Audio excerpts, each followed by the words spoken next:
नमस्कार दोस्तों, Anoop history zone में आप सबका स्वागत है। हम लोग पढ़ रहे हैं भारतीय संविधान और भारतीय संविधान के परिप्रेक्ष्य में जो हमारी आज की वीडियो है वह भारतीय संविधान सभा की प्रमुख समितियां। इसके पहले वाली वीडियो में हम लोगों ने देखा संविधान सभा का गठन। संविधान सभा का गठन किस मिशन के तहत किया गया और कितने सदस्य थे उसमें, वो सदस्य कहाँ से आए थे, उनका निर्वाचन कैसे हुआ था। और यहाँ तक हम लोग जो उसकी पहली बैठक हुई यानी कि 9 दिसंबर 1946 को सच्चिदानंद सिन्हा को इसका अस्थायी अध्यक्ष चुना गया। पुनः दूसरी बैठक हुई इसकी 11 दिसंबर 1946 को, जिसमें सर्वसम्मत से डॉक्टर राजेंद्र प्रसाद को संविधान सभा का अस्थायी अध्यक्ष चुना गया। इसके बाद आइए हम लोग देखते हैं कि दोनों बैठकों के बाद 13 दिसंबर 1946 को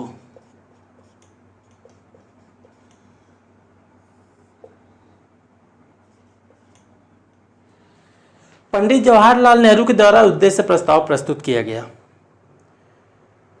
इस उद्देश्य प्रस्ताव में कहा गया, पहला जो इसका,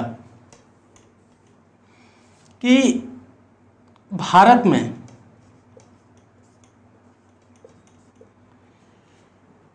एक स्वतंत्र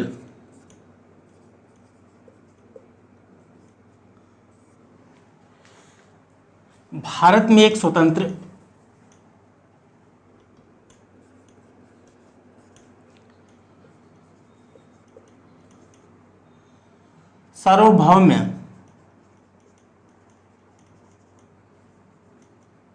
गणराज्य स्थापित किया जाएगा। पहला उद्देश्य प्रस्ताव में जो था कि भारत में एक स्वतंत्र संप्रभु गणराज्य स्थापित किया जाएगा तथा भविष्य के शासन व्यवस्था को चलाने के लिए एक संविधान का निर्माण किया जाएगा। इनकी दूसरी जो थी वो कि भारत के सभी नागरिक इस गणराज्य में रहने वाले को सामाजिक, आर्थिक और राजनीतिक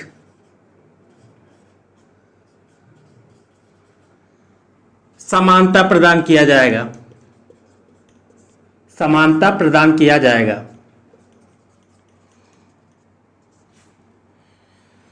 उद्देश्य प्रस्ताव की तीसरी बात कि गणराज्य में रहने वाले सभी नागरिकों को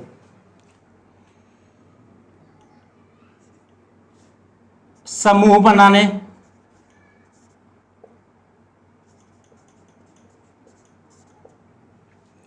व्यापार करने,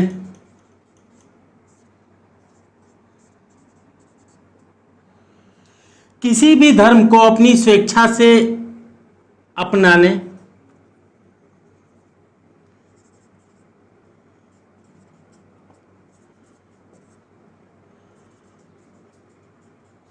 किसी भी मत को मानने की पूर्ण स्वतंत्रता होगी। उद्देश्य प्रस्ताव की जो चौथी बात थी वो कि अल्पसंख्यक वर्ग, अल्पसंख्यक, अनुसूचित जाति, अनुसूचित जनजाति एवं पिछड़े वर्ग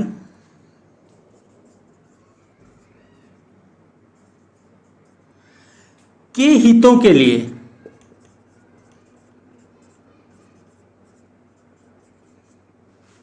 विशेष संरक्षण प्रदान किए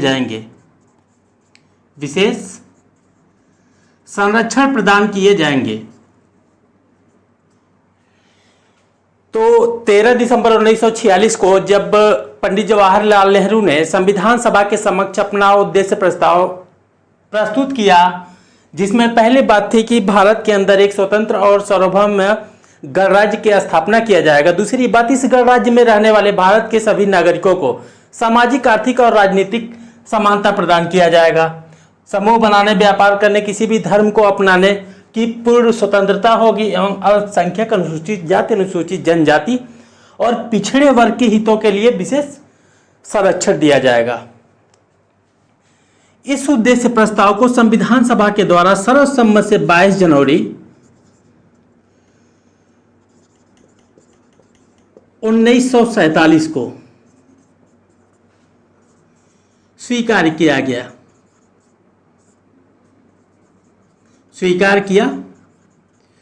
गया और बाद में चल के यही उद्देश्य प्रस्ताव, जब हमारे संविधान का निर्माण हो गया तो यही उद्देश्य प्रस्ताव जो था वो प्रस्तावना के रूप में परिवर्तित हो गया। प्रस्तावना के रूप में परिवर्तित 13 दिसंबर 1946 को उद्देश्य प्रस्ताव प्रस्तुत किया गया। 22 जनवरी 1947 को उद्देश्य प्रस्ताव स्वीकार कर लिया गया। इसके बाद की जो प्रमुख घटनाएं थी वो 17 मार्च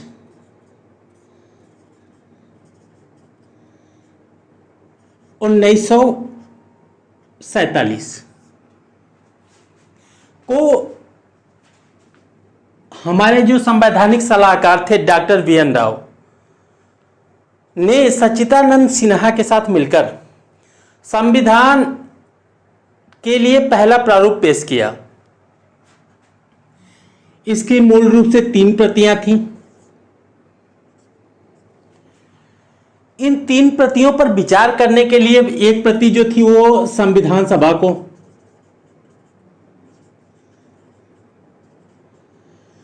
दूसरी जो थी वो प्रांतीय विधानमंडल को,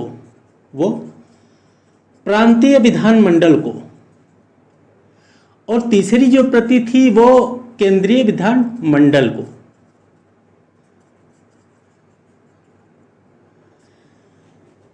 इस प्रारूप पर राय जानने के लिए भेजा गया। इसके बाद 13 अक्टूबर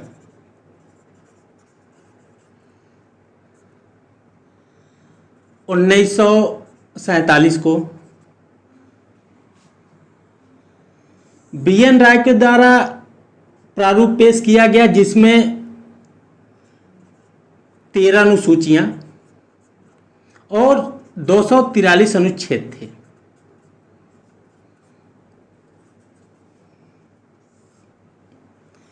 और इस प्रारूप के मूल पाठ के विचार के लिए, मूल पाठ यानी कि ये जो 3 प्रतियां थीं, इनके विचार के लिए एक समिति गठित की गई। कौन? प्रारूप समिति।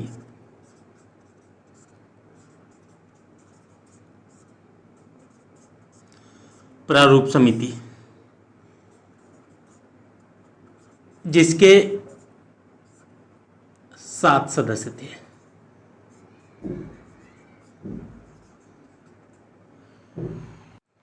तेरह दिसंबर 1946 को उद्देश्य प्रस्ताव पेश किया गया पंडित जवाहरलाल नेहरू के द्वारा। 22 जनवरी 1947 को संविधान सभा के द्वारा इसे अपनाया गया। उसके बाद 17 मार्च 1947 को हमारे जो संवैधानिक सलाह थे डॉक्टर बी.एन. राव, उनके द्वारा संविधान के लिए पहला प्रारूप पेश किया गया 3 प्रतियों में, और इसके मूल पाठ पर विचार करने के लिए प्रारूप समिति का गठन किया गया, जिसमें टोटल कितने सदस्य थे? 7 सदस्य थे। आइए प्रारूप समिति को देखते हैं, संविधान सभा की प्रमुख समितियों को देखते हैं, जिसमें से जो हमारी पहली समिति थी वो संघ शक्ति समिति, दूसरी संघीय संविधान समिति, और तीसरी राज्यों के लिए समिति, यानी कि राज्यों के लिए समझौते के लिए समिति थी, राज्यों के समझौते के लिए समिति थी, जिसके अध्यक्ष कौन थे? पंडित जवाहरलाल नेहरू। चौथी प्रक्रिया नियम समिति, संचालन समिति, जिसके अध्यक्ष थे डॉक्टर राजेंद्र प्रसाद। छठा है मौलिक अधिकारों एवं अल्पसंख्यकों संबंधी समिति, जिसके अध्यक्ष थे सरदार पटेल। और इस समिति की 2 उप समितियां और थीं, जिसमें पहली थी मौलिक अधिकार उप समिति, जिसके जो अध्यक्ष थे वो जेबी कृपलानी, और दूसरी इसकी जो उप समिति थी अल्पसंख्यक उप समिति, जिसके अध्यक्ष थे एससी मुखर्जी। सातवां प्रांतीय संविधान समिति, जिसके अध्यक्ष थे सरदार वल्लभ भाई पटेल। और आठवां जो सबसे मुख्य समिति थी वो प्रारूप समिति, जिसके अध्यक्ष थे डॉक्टर भीमराव अंबेडकर। कुछ छोटी समितियां भी थी, जैसे कि कह सकते हैं झंडा समिति,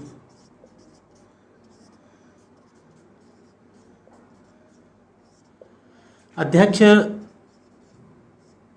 जेबी कृपलानी।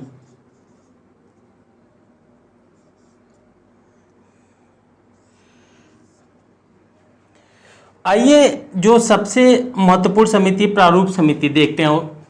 प्रारूप समिति में कुल 7 सदस्य थे, टोटल 7 सदस्य, जिसमें डॉक्टर भीमराव अंबेडकर इसके अध्यक्ष थे, एन गोपाला स्वामी अयंगर, अल्लादी कृष्णा स्वामी अय्यर, डॉक्टर के एम मुंशी, सैयद मोहम्मद सदुल्ला।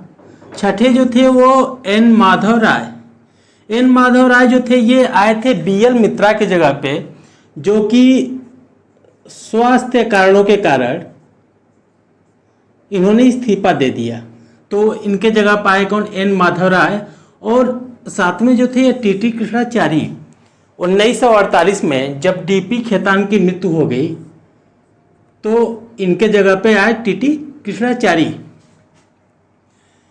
अब बात करते हैं ये जो प्रारूप समिति थी, इसका गठन किया गया जो बीएन राव ने 17 मार्च 1947 को पहला प्रारूप पेश किया था।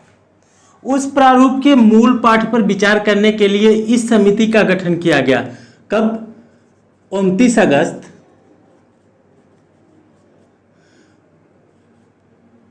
1947 को, कि 29 अगस्त 1947 को प्रारूप समिति का गठन किया गया। और इसने प्रारूप समिति ने 21 फरवरी 1948 को अपनी रिपोर्ट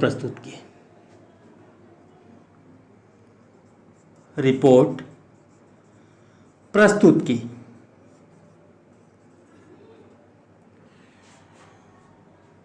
जिसमें 8 अनुसूचियां और 315 अनुच्छेद थे।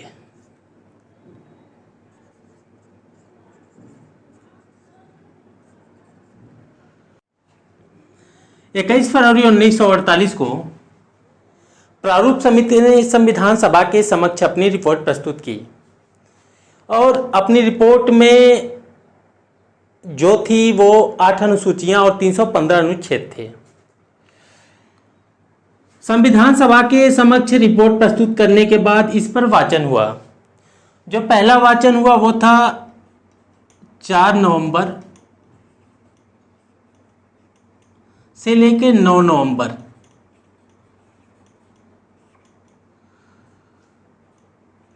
1948।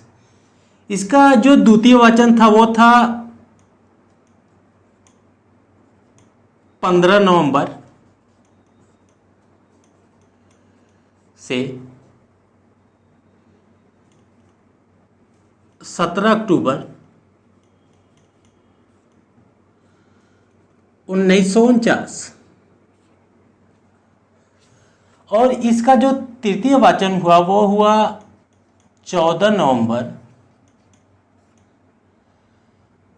से 26 नवंबर 1949। और इसी के बाद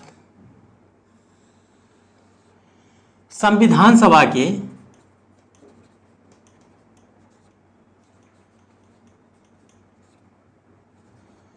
सदस्यों के द्वारा संविधान के ऊपर हस्ताक्षर किया गया। इस प्रकार बने इस संविधान में टोटल 395 अनुच्छेद, 22 भाग एवं 8 अनुसूचियां थी।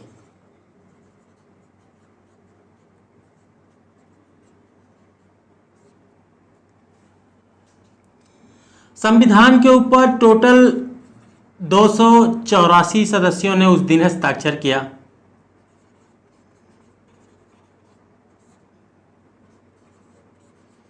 ऐसा क्यों? इसलिए कि संविधान सभा का जब गठन हुआ तो उस समय तो 389 सदस्य आने थे संविधान सभा में, लेकिन जब 3 जून 1947 को भारतीय स्वतंत्रता अधिनियम पेश किया गया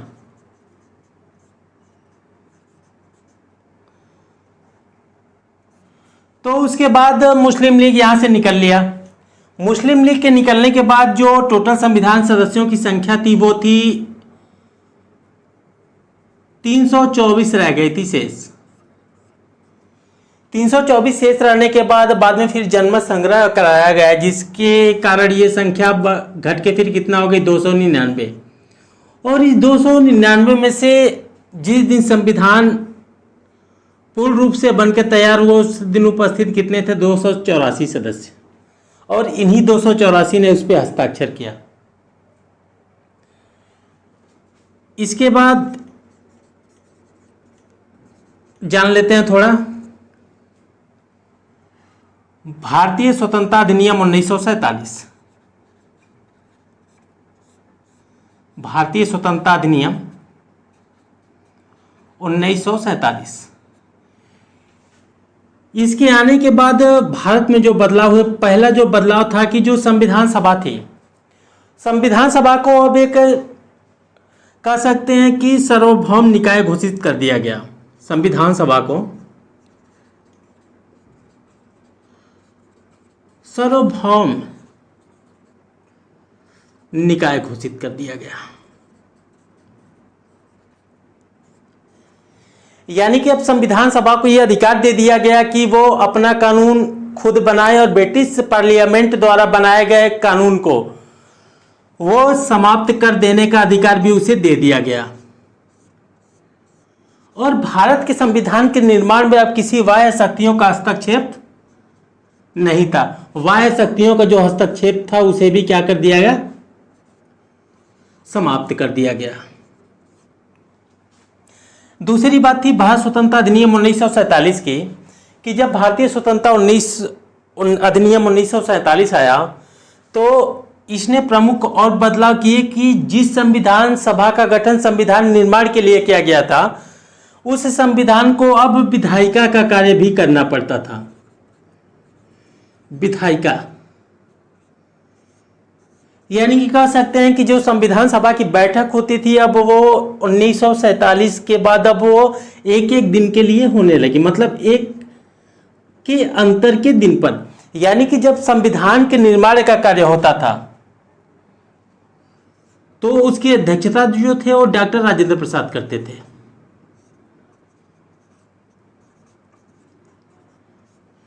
दूसरी बात, जब संविधान सभा की बैठक विधायिका के रूप में होती थी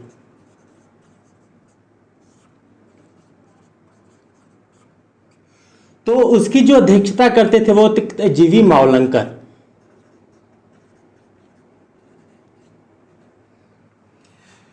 और ये 26 नवंबर 1949 तक चला।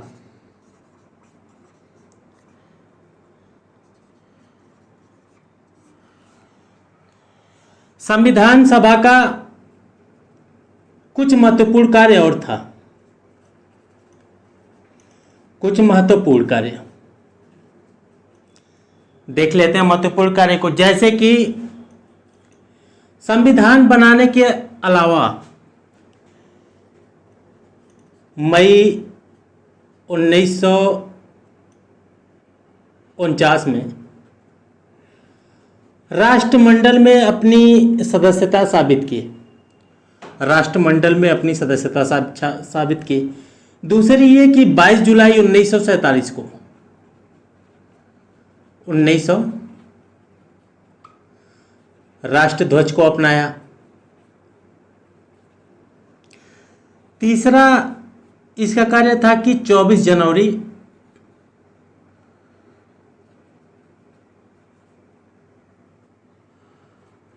1950 को राष्ट्रगान को अपनाया और 24 जनवरी 1950 के दिन राष्ट्रगीत को भी अपनाया। और 24 जनवरी 1950 के दिन डॉक्टर राजेंद्र प्रसाद को राष्ट्रपति के रूप में चुन लिया गया। राष्ट्रपति के रूप में चुन लिया गया। कुछ संविधान निर्माण संबंधी एक दो बातें और प्रमुख देख लेते हैं इसकी, कि हमारे संविधान में के निर्माण में जो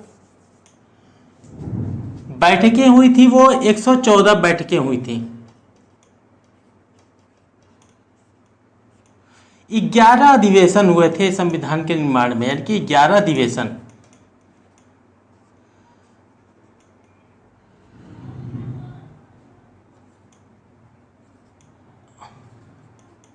दो वर्ष 11 माह और 18 दिन हमारे संविधान को बनाने में लगे, संविधान निर्माण में लगे। कुल मिला के 64 लाख रुपए इस पर खर्च आए।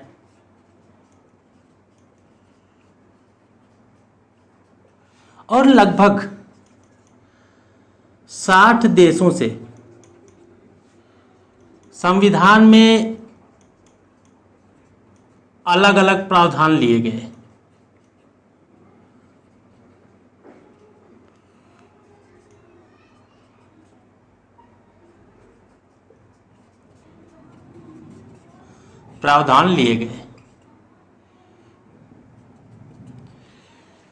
तो आप लोगों ने देखा आज की वीडियो, संविधान सभा की प्रमुख समितियां और इस समितियों के अंतर्गत जो प्रमुख कार्य किए गए उनको देखा आपने। मिलते हैं इसके बाद नेक्स्ट वीडियो में, तब तक के लिए धन्यवाद।